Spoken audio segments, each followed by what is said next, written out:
As climate change continues to wreak havoc all over the world, President Cyril Ramaphosa will officially open the National Treasury Climate Resilience Symposium 2024 in Pretoria. The three-day gathering will be held under the theme Moving the Needle on Climate Change and Just Transition, the role of the National Treasury. Our reporter Khayelihle Khumalo joins us now. Khayelihle, always a pleasure to see you. Talk to us about this symposium, some of the issues to be addressed, and of course those on the guest list, including the President.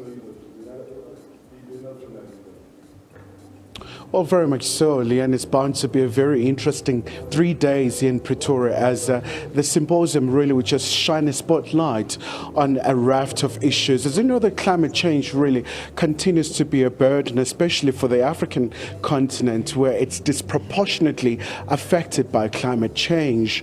And when you look at the contribution in terms of the greenhouse gases, Africa is really still contributing that paltry amount.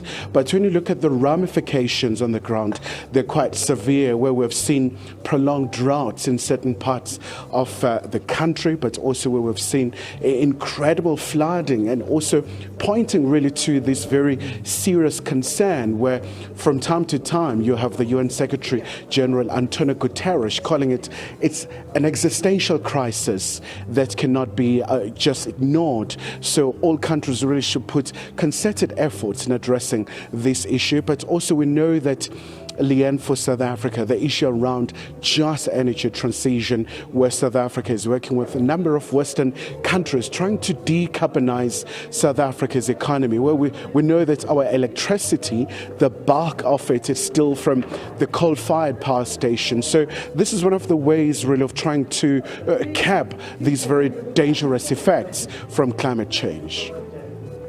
Let's perhaps look at some of the other major issues that will be discussed, because when you look at the globe and the world, the small amount that Africa actually offers in terms of what it's doing to the environment in comparison, as you alluded to, is it almost pales in comparison.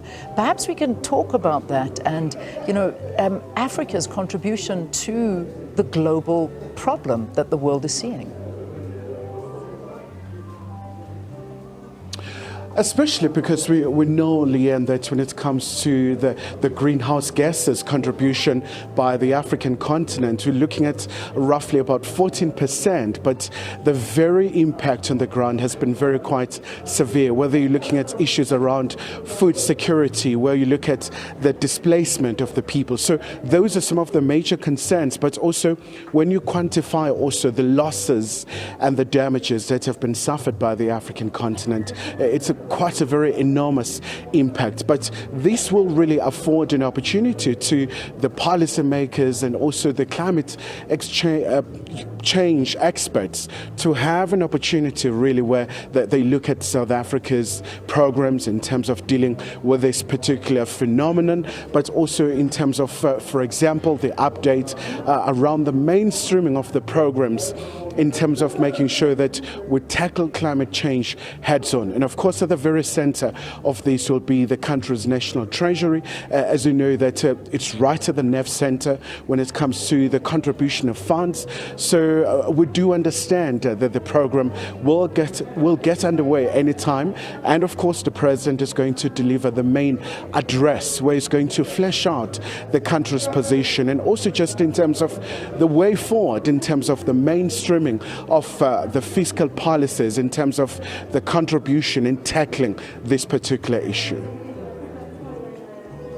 Know that things are getting ready, obviously, to start and get that underway. But of course, the President expected to open this National Treasury Climate Resilience Symposium for 2024.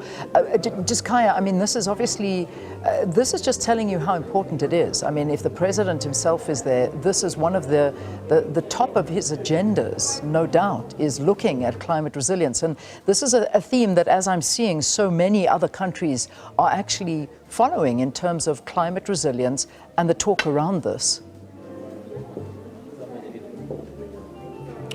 Well, most definitely, Leanne, especially because when you talk about also the climate resilient economies, that's one of the very key priorities for the South African government, but also really just taking the country into confidence in terms of making sure that we have all these programs really just working out for the greater good of society. But also, most definitely, something that is quite important is that you do have also the Presidential Climate Commission that is really at the coal face in terms of crafting these policies that are quite progressive in terms of making sure that South Africa is able to deal with this particular issue. All right, Khaya, let's leave it there. Thanks so much for talking to us and just updating us, giving us a bit of a preview there